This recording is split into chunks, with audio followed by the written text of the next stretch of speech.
Il-kap tal-Oppożizzjoni u tal-Partit Nazzjonalista Bernard Grech qal mhux aktar aċċettabbli li jkollok sitwazzjoni fejn Prim Ministru jaħseb li huwa l-bidu u tmiem ta' kollox għax jinteressah biss minn ġildu u l-interessi partiġjani.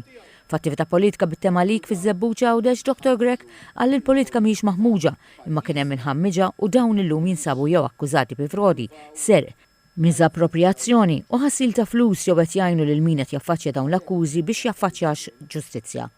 Il-kap nazzjonalista qal illum in-nies qed jifhmu li dak li ppreżentat il-Partit Laburista fl-2013 kien gideb u appella biex il-poplu jivvota lil Partit Nazzjonalista li magħha naqdet koalizzjoni li temmen li dan il-gvern qed ikisser il-pajjiż.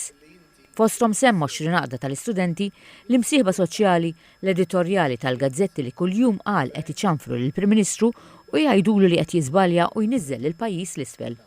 Dr. Grech qal li l-Prim Ministru kienet jikdeb meta dan l-aħħar qal li l-Partit Nazzjonalista jrid jiżviluppa lil Ħondoq, meta fil-verità kien il-Partit Laburista li fis-snin 90 rid jagħmel jott marina fost oħrajn fil-Ħondoq. B'referenza r-reżenja ta' Chris Fearn, Dr. Grech qal li fl-aħħar għamel dak li għandu jagħmel, ir-reżenja rtira n-nomina tiegħu għall-Kummissjoni Ewropea. Qal li bit-tweġiba tiegħu li mhux se jibdel femtu Chris Fearn sfiduċja lill-Prim Ministru u wera li fem aktar minnu li għadu ma femx u għadu jattakka lill-maġistrati u lill-imħalfin u lill-medja.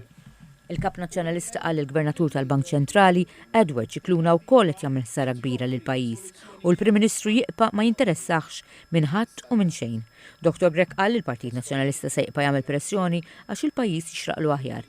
Ħeġġeġ lin-nies jingħaqdu mal-Partit Nazzjonalista fil-protesta quddiem il-Parlament u temm jgħid li dan mhux mument ta' partit jew ieħor imma ta' kull min iħobb huwa favur Malta.